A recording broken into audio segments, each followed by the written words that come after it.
Hey lads, it's me. Not really sure what's going on with my hair. My hair is an enigma. Who knows what length it is? It's a mystery, guys. It will never be solved. I was gonna say that I promise this will be a short one today, but we all know I'm lying when I say it's gonna be a short one. I don't really have much to update. Like, my life has been pretty mundane recently. I don't mean that in like a bad way. It's just that I'm kind of getting into a bit of a routine with work and the gym. Not gonna lie, I haven't done any writing for like a week and a half, which is making me feel kind of guilty. But at the same time, like, I'm worried about things like my health, so I've kind of wanted to put a bit more effort into the gym. And it's not like I'm not thinking about the stuff I want to write and making notes. It's just I haven't actually done actual writing. So because I don't really have any interesting updates, I figured I would just tell a story of a time recently when I kind of feel like I may have potentially like ruined someone's innocence, but in a way, I also kind of ruined mine. So this is a really weird story, and there's no way I can phrase this in a way that makes it sound good. But a couple of you will probably know that at the weekends I teach English to kids in China online. When I teach, I have to wear this headset because I'm just fly like that, lads. It's really cool. I love it. It has totally played havoc with my sleep pattern. Like, the weekend is just a really weird, warped, long thing that I don't sleep during. Sundays just last for like at least 70 hours. It's incredible. Time does not exist. Time is just some bullshit because I am able to get so much done at the weekends while simultaneously being exhausted and doing nothing. And just what this has taught me, truthfully, is that time isn't a real thing. It's all bullshit, guys, because Sundays last forever. They do. They just never end. Anyway, I'm getting very off topic. So I have this one student, I have a couple of students who, I know you're not supposed to have favourites, but they're my favourites. One student who I love her to bits. She is so smart, like crazy smart. Her English is really good. Her grasp of the grammar, both written and verbally, really good. Obviously her pronunciation is still a little bit off. I think it's part of the reason why she's doing it. I was really surprised that she was kind of doing the lessons just based on the fact that her English was really good. And I know that she goes to an international school as well. Like, not all the students do, but she goes to an international school where she gets taught English on a regular basis with kids from all around the world as well. So I just kind of thought it was surprising, but for her it's just a chance for her to be able to practice her English with somebody who is a native speaker, you know, for a couple hours every weekend. The one thing I like about her is her reading is a lot more advanced, so we tend to do a lot more reading of stories and then doing what you would do in an actual English class. So like, when the kids learn English to start with, a lot of the reading they're doing, it's just reading. Like, there's no in-depth analysis or anything like that. It's like, we're just reading the story so that you can practice reading and practice speaking, and also like picking apart different words and practicing the phonics and the spelling. Like, that's all we're doing. But when the kids get a bit older, obviously they start to want to do what you do in an actual English class, which is try and find out, do you understand what it is you're actually reading? Like, can you give feedback? Can you give opinions?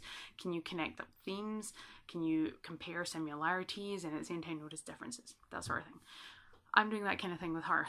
We were reading a story, and truthfully, I was really surprised, but a certain word came up that shocked me. It was the word drowned. Now, I was just shocked that this would be in like a book for a kid to read. Now, don't get me wrong, like, obviously I knew what drowning was at the age of like 14, that's how old she is. But I still was kind of shocked that like an academic course like this would have that word in it, considering the amount of young children that do the course. I just was shocked. But I kind of bypassed over it. I was like, oh, okay, it's fine. Like, it's fine. No big deal. Wrong. She circled the word and was like, teacher, what does that mean? I didn't know what to say. Like, there's no way that kid doesn't know what drowning is at the age of 14. Like, I know she watches lots of movies, she reads lots of books, she also lives in the real world, you know? Like, there's no way she doesn't know what drowning is. But it's like, obviously she doesn't know the English word for it. So I was just sat there like, how do I explain this to a 14-year-old girl? Like, I don't want to risk having a conversation about life and death with her. Like, I'm not qualified to have that conversation. I am qualified to teach your children that, you know, possessive nouns can also be proper nouns. If it has a capital letter and you add an apostrophe S, there you go, you've got yourself a nice proper noun that's also possessive. Like, I can teach your kids that. I can't teach them what drowning is. Like, that's too much pressure. So I just kind of sat there like really awkwardly, just kind of like like that for a really long time. Well,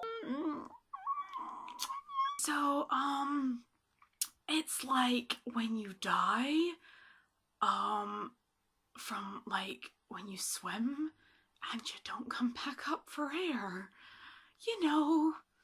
And she just kind of looked at me very confused, like, I don't really know what you're talking about. She expected me to still tell her what this word meant, and I was just like, you know, like when people go swimming and they breathe the water through their nose. And then she got it. She was like, oh yeah, okay, I know, drowning, yeah, I know what that is now. She said it so deadpan and then just continued reading the story, and I was just kind of like, bitch, that may not have ruined your innocence because you probably knew what drowning was, you just didn't know the English word for it, but it ruined mine. Like, I have never had to tell a child about death before.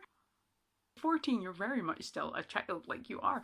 I've never had to tell a child about not just death, like a specific method of death that is, let's be honest, incredibly painful, incredibly horrible. Body gets all gross and bloated, you don't look flattering in like those photos they take of you, you know, in the morgue when they're like doing their autopsy, like you don't look good. Honestly, like that is my worst fear about dying. I'm not scared of dying. I'm terrified that I'm gonna look ugly as heck in those morgue photos. Like, I can't risk that at all. Like, that would be terrible.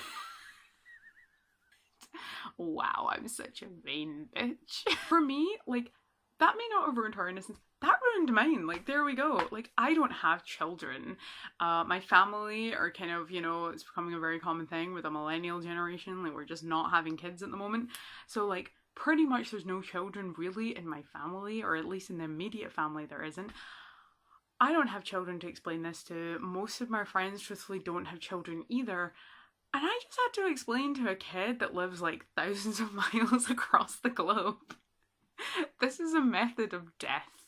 That's what the word drowning is. It means you died by water. The fact that she took it so nonchalantly, like, just, it says a lot to me about, you know, like, the millennial generation and Gen Z. Like, we're just all like, when it comes to death, we're just like we're so nonchalant about it. We're like, dying's a thing that happens, like, cool. So yeah, maybe that's not like in a particularly funny or exciting story, but to me it was just such a weird experience to like not have children, to not be around them. Like, they're just not a part of my life. Not that I don't want them to be a part of my life. One day, fingers crossed, I hope so, but like, at the moment there's no children in my life, and it's just weird to me that I have to explain that to a kid. Like, death is all around us, child. Really should have just, you know, had that discussion where they would have been like, let's list off the methods of death in English, this will be fun. I would probably get told that I couldn't continue teaching if I did something like that. Although that kid got quite excited when they found out I was from Scotland. Like, a lot of the Chinese kids don't really understand what you mean by Scotland, neither do the adults, to be honest. Like, they understand the United Kingdom, they understand Great Britain, but the actual division up of the fact that it's made of different countries is something they don't really understand. Which is kind of fine. Like, I totally understand why that is. Like, I totally get it, it's fine. I'm not offended by it. Like, I know a lot of Scottish people get offended by it, but it's like, different parts of the world, just they see us differently. Like, it's nothing to get offended over, it's just you gotta try and explain it. But she actually knows Scottish people at her international school, and she got super excited about the fact that I was Scottish, and she really wants me to like teach her a couple of like Scottish words, because I was explaining to her about how Scots dialect, it's like English but not English. It's like a really interesting own version of the English language that Scottish people have. So I'm really excited to teach her some words, preferably none that are about death. because I've already had to go through that experience, I'll find a good word. If anyone has suggestions of a good Scottish word they think I should try and pass on to children in China that is, you know, appropriate to teach children, please let me know. That's my story. There we go. What a grand old time I'm having teaching the kids. Just an FYI, if you have children, maybe don't let me near them. I'm gonna end up teaching them about death. It's probably not what you want.